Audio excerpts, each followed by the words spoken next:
Hello everyone, welcome back to the session. I hope आप लोग को समझ में आ रहा होगा मैं क्या क्या बताया जा रहा हूँ। In case you are having any difficulty, do let me know in the comment section. तो I will try to improve upon that point, emphasise upon that point, आपको जिसमें भी समस्या हो रही होगी। ठीक है, मूविंग अहेड। कल हमने अपने सेशन में क्या क्या पढ़ रखा था? कल हमने लास्ट लेक्चर में हमने पढ़ा था कि जब भी velocity vector magnetic field vector के परपेंडिकुलर होगा तो that motion, that path will be a circular path. और उसका रेडियस कैसे निकालेंगे? उसका रेडियस हम निकालेंगे मैग्नेटिक फील्ड और मैग्नेटिक फोर्स और सेंट्रीपिटल फोर्स को इक्विवेलेंट कर देंगे। Q v cross B is equal to m v square by r. यहाँ से हम रेडियस निकाल लेंगे, यहाँ से हम टाइम पीरियड निकाल लेंगे, यहाँ से हम फ्रीक्वेंसी निकाल लेंगे। ये तीन चीज़ें हमने कर रखी थी। अब इसका एक और एग्जाम्पल देख लेते हैं, कुछ एक आध केसेस देख लेते हैं। लेट अस से कि this portion of the page has magnetic field, ठीक है, which is inwards.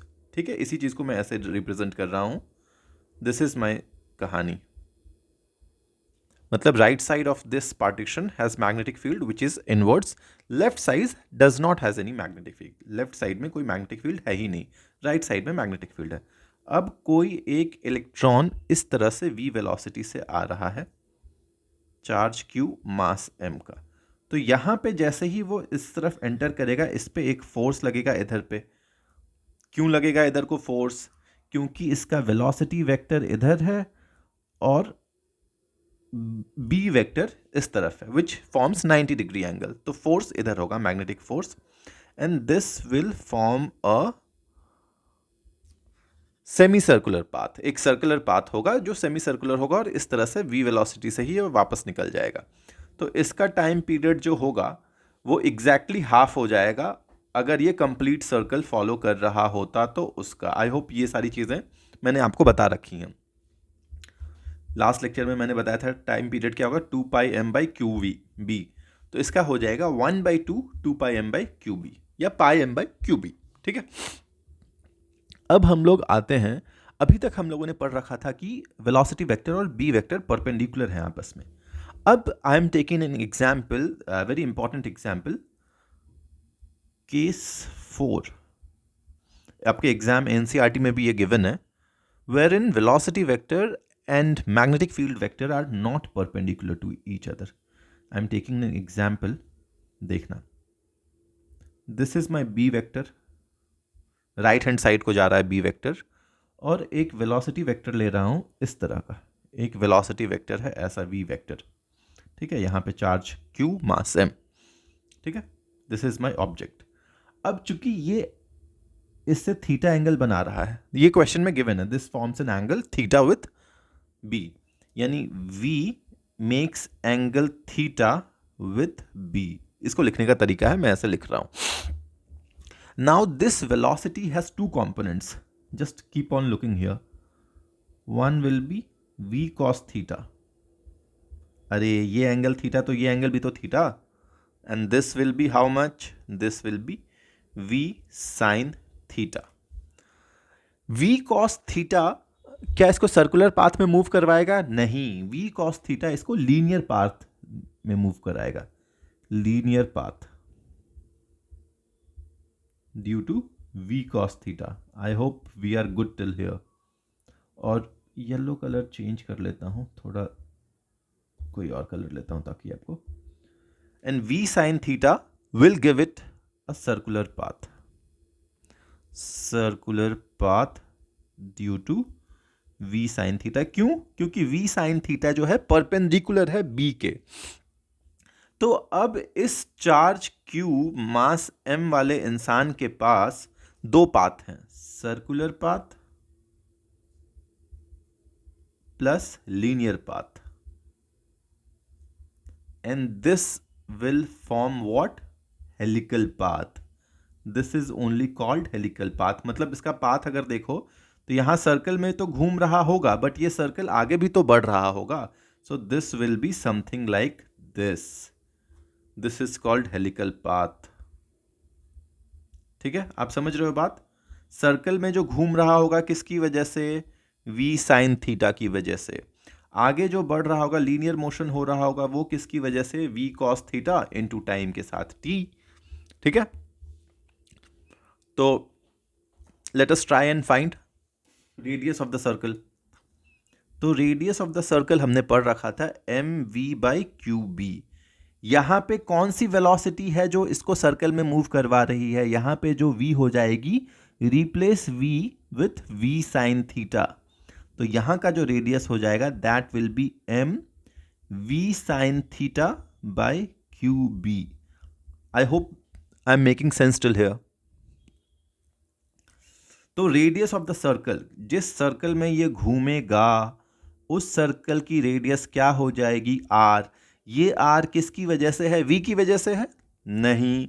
v cos theta की वजह से है, नहीं। ये v साइन थीटा की वजह से है।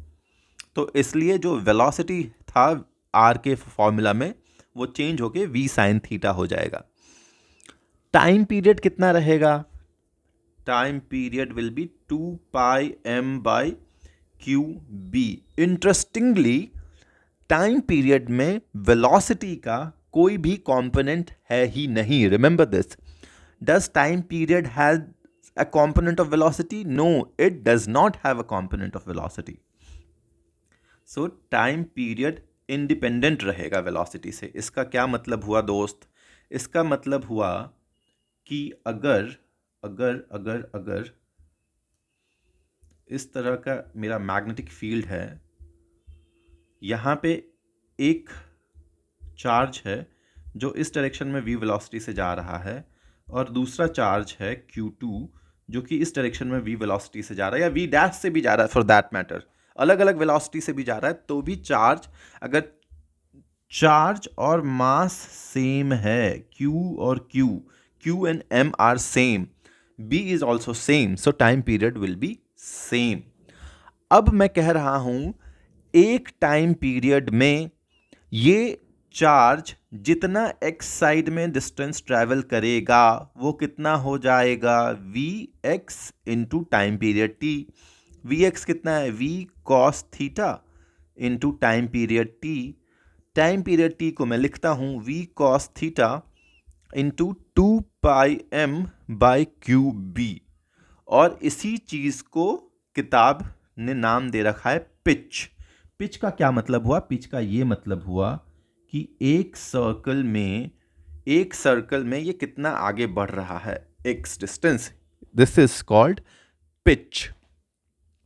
आई होप यहां तक चीजें समझ में आ रही होगी। If we are clear till this, so we will move to the next topic which is Biot Savart's law.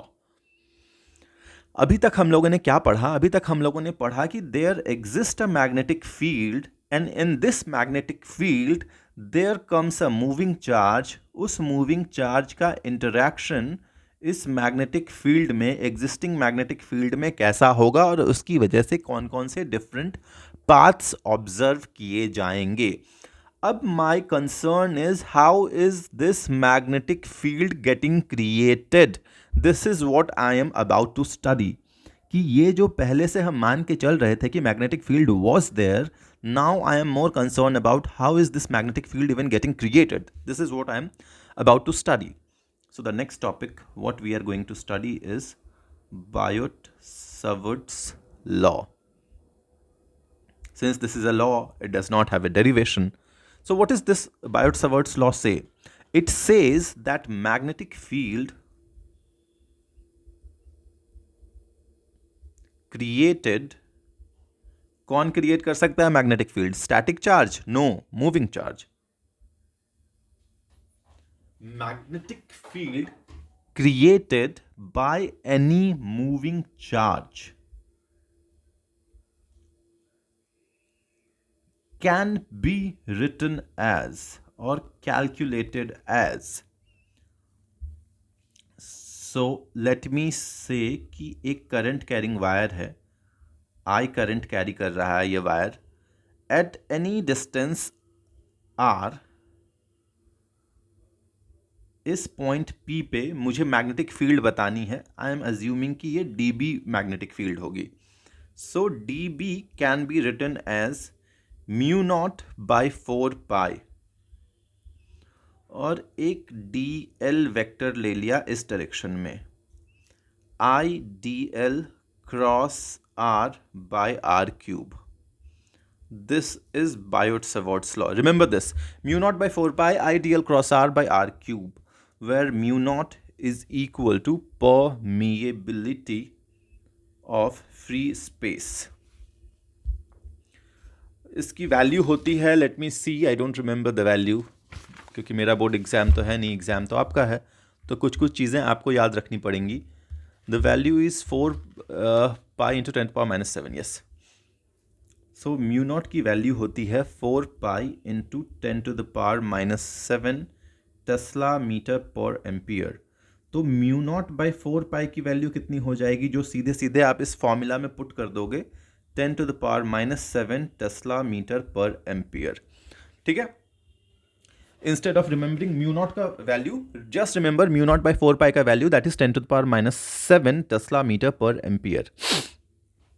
Interestingly, आपने जब इलेक्ट्रोमैग्नेटिक वेव्स आप पढ़ रहे होगे, सिमिलरली आप जब वो पढ़ रहे होगे, इलेक्ट्रोस्टैटिक्स पढ़ रहे होगे, तो आपने एप्सिलॉन नॉट पढ़ा होगा और इसकी भी कुछ वैल्यू याद करी होगी आपने. अरे सबसे पहले ये कहाँ आता है, कूलम्स लॉ में, k Q1 Q2 by r square, where k is equal to 1/4 pi epsilon not.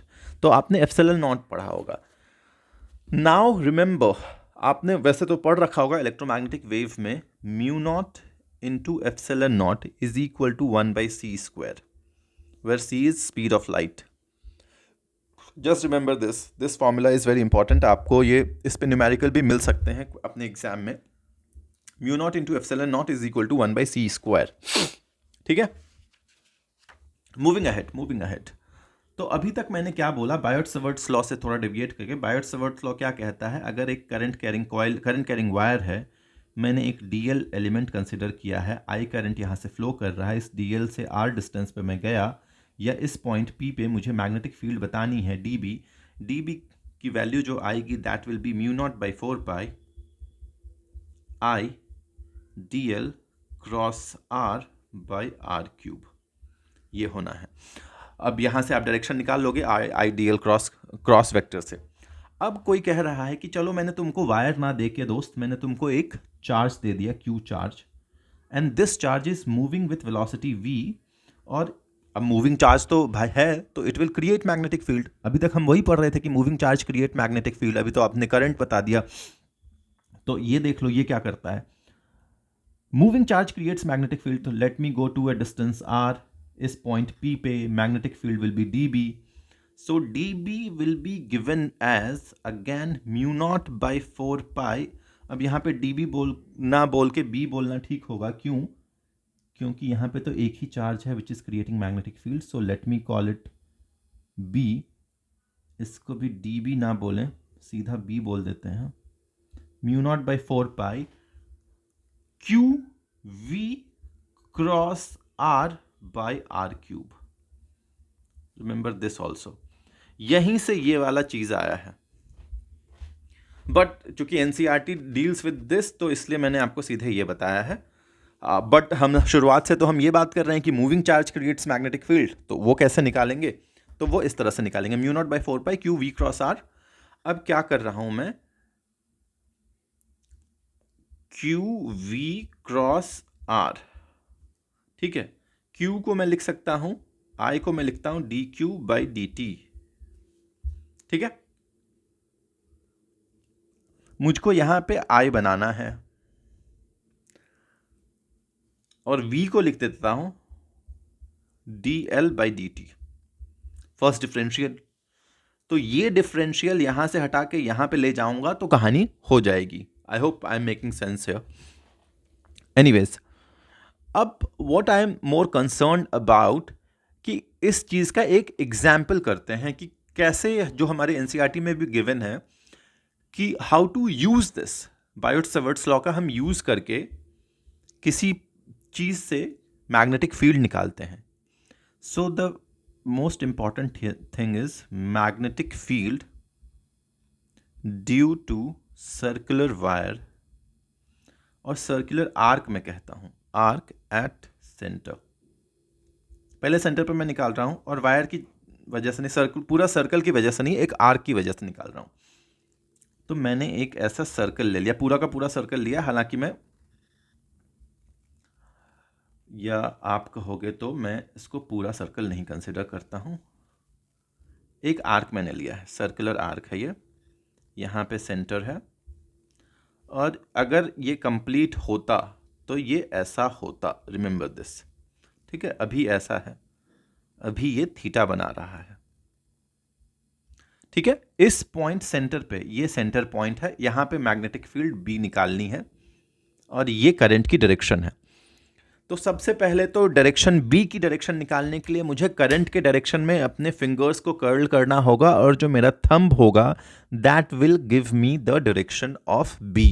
क्या बोला मैंने बोला कि फिंगर्स को कर्ल करिए करंट की डायरेक्शन में। जब भी सर्कुलर आर्क होगा तो अपने फिंगर्स को आप कर्ल करेंगे करंट की डायरेक्शन में, and your thumb will give you the direction of magnetic field.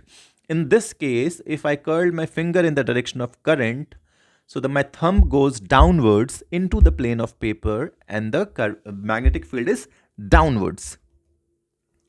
So let me take dB is equal to mu naught by 4 pi I dl cross r vector.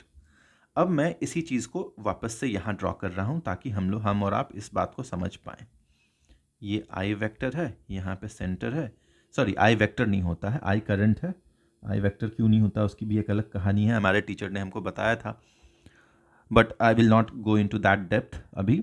ये D L vector है, D L vector की direction ये है, are vector की direction ये है, और D L cross R है जो है, ये एंगल हमेशा 90 डिग्री होगा, क्योंकि ये तो टेंजेंट है, टेंजेंट और परपेंडिकुलर हमेशा 90, टेंजेंट और line joining the center to that point will always be perpendicular, so this will be 90 degree. So dl cross r will be equal to dlr sine 90 degrees, which will be equal to dlr. So my dB becomes mu naught by 4 pi I dl r by r cube, which becomes mu naught by 4 pi r square I d l, बस इतना ही होगा। This is d B. अब मैं इसको integrate कर देता हूं, कहां से कहां तक इंटीग्रेट करेंगे that will see. But is mu naught a constant? Yes. Is 4 pi a constant? Yes. Is r square a constant? Yes. R क्या है? रेडियस तो है दोस्त यहां पे, this is the r, this is radius, this will always be the same. Integral d L, is I constant? Current तो constant है ही है। अब डी एल मतलब ये आर्क का लेंथ, डी एल का क्या मतलब हुआ? ये आर्क का लेंथ। हमको थीटा दिया हुआ, हमको रेडियस दिया हुआ है, तो डी एल का इंटीग्रल यानी ये आर्क का लेंथ हो जाएगा थीटा इंटू आर, ठीक है। अरे समझ में आ रहा है क्या? Mu naught I 4 pi are square theta into r. अरे यही तो निकालना है, ये थीटा है, ये रेडियस आर है, तो ये आर थीटा नहीं होगा? यही तो पढ़ा है हमने। जब ये 2 पाई हो जाता है, ये एंगल 2 पाई हो जाता है, ये रेडियस आर है, तो सर्कमफेरेंस कितनी हो जाती है? 2 पाई आर। यही तो कर रहा हूं इतनी देर से। So this will become how much? This will be mu naught I 2r theta upon 2 pi. Always remember this. B is this much. Remember this formula. और डायरेक्शन क्या होगी? कर्ल करो फिंगर और पता कर लो, ठीक है। What does this tell me? This tell me fraction of circle. कितना part of circle है? Theta by 2 pi tells me fraction of circle. What if it is a complete circle? What if this is a complete circle? Current की direction ये है, centre पे मुझे निकालना है, तो फिंगर कर्ल करके मैं बता दूंगा कि B अंदर की तरफ होगा, बट B की वैल्यू क्या होगी? मुझको पता है mu naught by 2r theta by 2 pi. In this case what is theta? If the circle is complete the theta is also 2 pi, so 2 pi by 2 pi. This is mu naught by 2r. So due to complete ring, B at center is how much? Due to complete ring, magnetic field at center is equal to, B is equal to mu naught by, I खा गया मैं लगता है कहीं, mu naught I, यहाँ I था, I mu naught I by 2r. Formula क्या याद रखना है तुमको? ये नहीं, फॉर्मूला आपको याद रखना है B is equal to mu naught I 2r theta upon 2 pi. Always remember this formula, और कोई फॉर्मूला याद नहीं रखना है. एनसीईआरटी में एक सवाल पूछते हैं आपके, एनसीईआरटी में वो कर लेते हैं एक बारी. Part 1, part 2, part 3. C point center पे हमको मैग्नेटिक फील्ड निकालनी है. 1 की वजह से, पहले तो 2 की वजह से बता दो. 1 की वजह से तो हम देख लेंगे कितना होगा. 2 की वजह से हो जाएगा, if this is r, so B due to 2, मतलब सेमी सर्कल की वजह से, mu naught by 2r theta upon 2 pi into I. Current flowing is I. Mu naught by 2 pi pi upon 2 pi. So mu naught I by 4r is what I am getting. 2r है ना. ये तो 2 की वजह से पता कर लिया हमने. 1 की वजह से देख लो दोस्तों. 1 की वजह से क्या हो रहा है, इस करंट ऐसे फ्लो कर रहा है और ये पॉइंट है. This is my DL vector and this is only my R vector. अरे R वेक्टर क्या होता है? DL से, उस पॉइंट की तरफ से.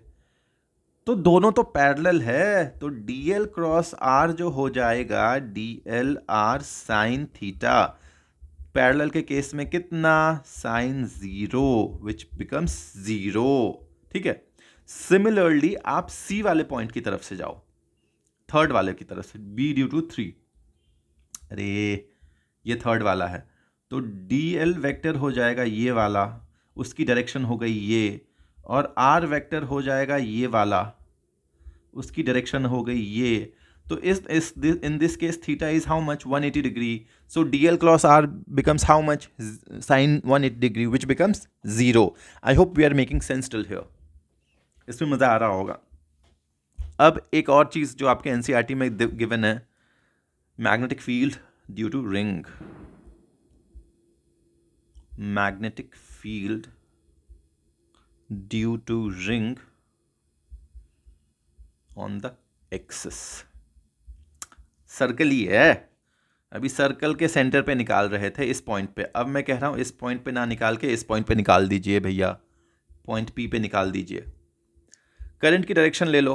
करंट की डायरेक्शन में फिंगर को कर्ल कर लो. करंट की डायरेक्शन में अगर आपने फिंगर को कर्ल कर लिया, जो थंब का डायरेक्शन होगा वही डायरेक्शन आपको मैग्नेटिक फील्ड बताता है सेंटर पे. और जो सेंटर पे मैग्नेटिक फील्ड होगी वही पॉइंट P पे मैग्नेटिक फील्ड होगी. जो सेंटर पे मैग्नेटिक फील्ड की डायरेक्शन होगी, let me correct my self, जो सेंटर पे मैग्नेटिक फील्ड की डायरेक्शन होगी वही पॉइंट P पे भी मैग्नेटिक फील्ड की डायरेक्शन होगी. This is R. सेंटर से इस पॉइंट का डिस्टेंस x मान लेता हूं मैं, इस एंगल को थीटा बोल देता हूं मैं. तो B at point P is equal to mu naught I by 2r sin cube theta. Remember this. mu naught I by 2r क्या था? सेंटर पे तो था, यही तो है. अरे mu naught I by 2r क्या है? mu naught I by 2r centre पे था. सेंटर पे जो था into sine cube theta. Remember what is theta here. अब साइन क्यूब थीटा है तो साइन थीटा लिखना पड़ेगा अपन को इसमें.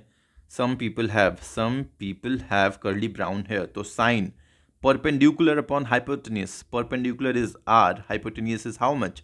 Under root r square plus x square. So B at point P is equal to mu naught I by 2r.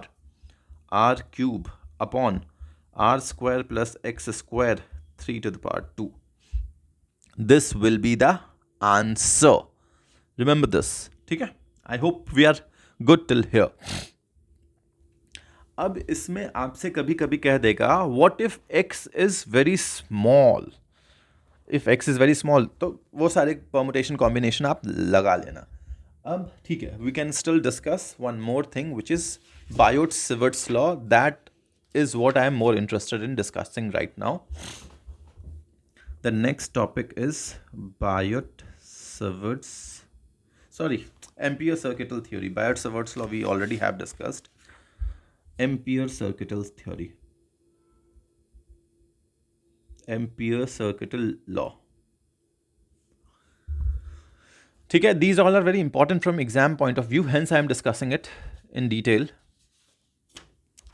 यहाँ कहोगे are are काट लेना यार, ये आर और ये आर कट जाएगा तो आर स्क्वायर हो जाएगा. ठीक है, the line integral of magnetic field, the line integral of magnetic field is mu naught into I enclosed. अब कहोगे ये क्या क्या लिख दिया आपने, लाइन इंटीग्रल आई इनक्लोज्ड. कह रहा है कि हम एक गॉसियन सरफेस लेंगे, अम्पीरियन लूप लेंगे. जैसे हम आपने गॉस लॉ पढ़ा होगा तो वहाँ आप एक गॉसियन सरफेस कंसीडर करते थे, यहाँ हम अम्पीरियन लूप कंसीडर करेंगे. कहोगे ये क्या होता है, अभी एक एग्जाम्पल से देख लेंगे. और उस लूप के अंदर जितना भी करंट कैरिंग सोर्सेज आएगा that will be my I enclosed. उस लूप के बाहर अगर कुछ सोर्स है तो वो मेरा आई इनक्लोज्ड में नहीं आएगा और उसकी वजह से हम मैग्नेटिक फील्ड को कंसिडर नहीं करेंगे. बोलोगे कि आप कुछ एग्जाम्पल दीजिए तभी मैं मानूंगा, नहीं तो ऐसे मैं कैसे मान लूँगा.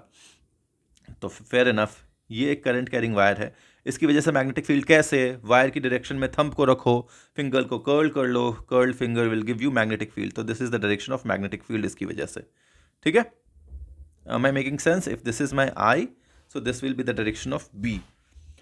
अब मैं क्या कह रहा हूं, मैं एक ऐसा वायर ले रहा हूं और इस पूरे से एक करंट जा रहा है, आई करंट फ्लो कर रहा है इस पूरे में. और ये एक ऐसा वायर है such that the current is uniformly distributed across this cross section. ये जो क्रॉस सेक्शन है, इस क्रॉस सेक्शन से this current is uniformly distributed. क्या बोला मैंने, current is uniformly distributed across this current cross section,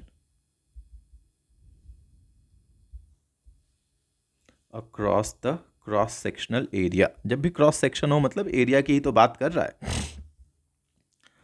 तो अगर मैं इसकी वजह से मैं आपसे पूछ रहा हूं point number 1, point number 2, point number 3, इन तीन पॉइंट्स पे मुझे मैग्नेटिक फील्ड निकाल के बताइए.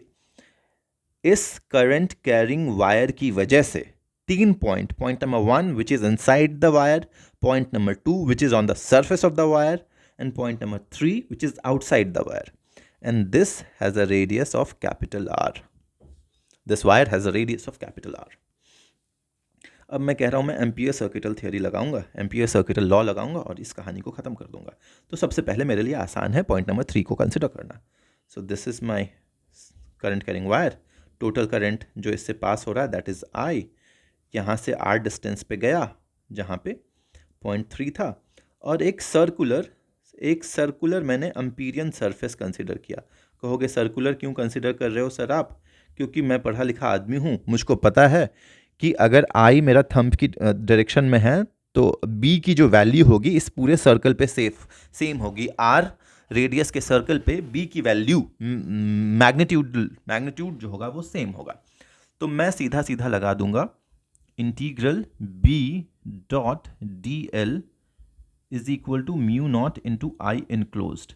इस लूप में, ये जो लूप है जो इस कलर से बना हुआ है, टोटल करंट कितना इनक्लोज्ड है, टोटल करंट जो एक्चुअल करंट है वही इनक्लोज्ड है. In this case that is equal to mu naught into आई.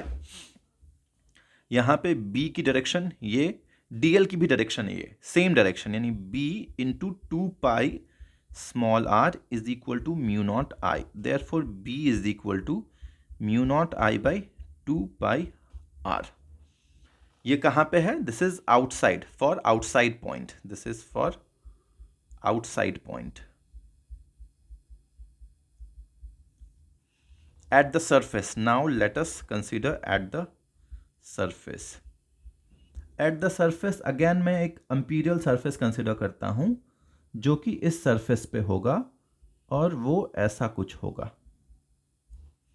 यहां से डिस्टेंस r। फिर से same, B naught into d L is equal to mu naught into I enclosed, B into 2 pi capital R, d l कैसा, capital R का Amperian surface लिया है मैंने, आई enclosed कितना, अभी भी आई है, टोटल आई तो अभी भी इतना ही है, इसके बाहर तो कोई आई था ही नहीं, इसलिए यहां पे भी आई आ गया, या अभी भी टोटल आई इनक्लोज्ड आई ही है। So B is how much, mu naught I by 2 pi r. अब मैं एक इनसाइड सरफेस पॉइंट लेता हूं, for inside point, for a point which is inside, this is going to be interesting. ये point लेता हूं स्मॉल आर, और एक ऐसा एम्पीरियल सरफेस कंसीडर करता हूं, इस तरह का एम्पीरियल सरफेस कंसीडर कर रहा हूं मैं। Integral B dot D L is equal to mu naught into I enclosed, B की वैल्यू बी होनी है, डी एल की वैल्यू 2 पाई आर आ जानी है small R, mu naught into I enclosed. So B की जो वैल्यू आएगी that will be mu naught I enclosed by 2 pi R, but I do not know what I enclosed is right now. I have been given only I. I do not know what I enclosed is. For sure I know कि I enclosed तो होगा वो I से कम होगा, क्योंकि इस बड़े radius के, बड़े R रेडियस में टोटल करंट I फ्लो कर रहा है, छोटे R के रेडियस में तो इस सरफेस एरिया से तो कम ही करंट फ्लो करना है। बट मेरे को उसने क्वेश्चन में एक हिंट दे रखा है I निकालने के लिए, क्या, current is uniformly distributed across the cross section area. इसका मतलब पाई आर स्क्वायर का एरिया जब है तो करंट कैपिटल आई उससे निकल रहा है, जब वन एरिया होगा तो I upon pi are square निकलेगा, जब cross section area pi small are square होगा तो current I by pi are square into pi small are square होगा, pi pi gets cancelled, so current is pi are square upon I are square, and this is my enclosed current. यही तो enclose कर रहा है ये surface, ये surface कितना current enclose कर रहा है, ये सरफेस इतना ही तो करंट इनक्लोज कर रहा है। इसको मैं यहां पे ले आऊंगा, so B is equal to mu naught I small are square 2 pi small R I are square by capital R square, this is mu naught I R by 2 pi are square, mu naught constant, I constant, 2 pi constant, R square constant, R B. ठीक है, अब इस चीज को इन्होंने graph में plot कर रखा है। आपके बुक में अगर आप देखेंगे व्हाट यू विल फाइंड कि they have plotted this in terms of graph. So this is B,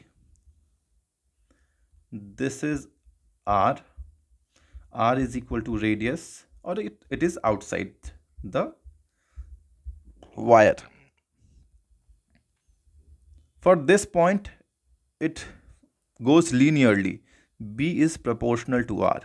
From here, it is inversely proportional to 1 upon R. देख लो यहाँ पे, inversely proportional to here, B is inversely proportional to 1 upon R. Inside point पे, sorry, outside point पे, inside point पे, B is directly proportional to R. So this is what they have plotted. With this, I'll close today's lecture. I hope आपको मज़ा आया है, नहीं आया तो भी बताइएगा। वेल, स्लो इट डाउन, और कल कुछ और पढ़ते हैं, है ना। All the best, study well, मिलते हैं किसी और वीडियो में। Bye, take care.